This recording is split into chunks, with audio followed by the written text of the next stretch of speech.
இப்போ ஃபர்ஸ்ட் வருஷம் பார்க்கலாம். இந்த சமு பாருங்க. ஒருவர் ஒரு பொருளுக்கு 10% தள்ளுபடி தந்தும் 20% லாபம் அடைகிறார். அப்பொருளின் அடக்க விலை ரூபாய் 450 எனில் குறித்த விலை காண்க. இப்போ இதுல வந்து அடக்க விலை கொடுத்துட்டாங்க, குறித்த விலை கேட்கறாங்க. குறித்த விலைன்னா நான் வந்து இதுக்கு முன்னாடி ஒரு கான்செப்ட், அதாவது ஷார்ட்கட்ன்ற மெத்தட்ல ஒரு ஃபார்முலா உருவாக்கிறதுனால அந்த மெத்தட்ல போடணும். குறித்த விலைன்னு வந்துட்டாலே எப்பவுமே லாபம் பை நஷ்டம் இன்ட்டு பொருளின் மதிப்பு.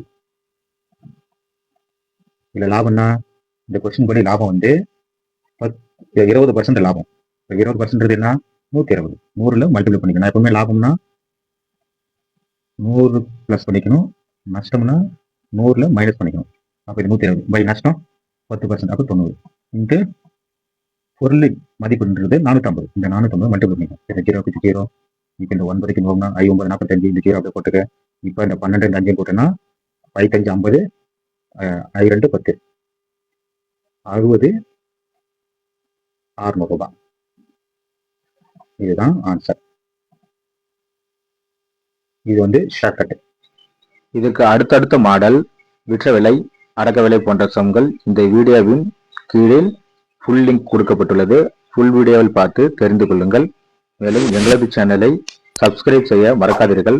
தொடர்ந்து எங்களுக்கு ஆதரவளிங்கள். நன்றி.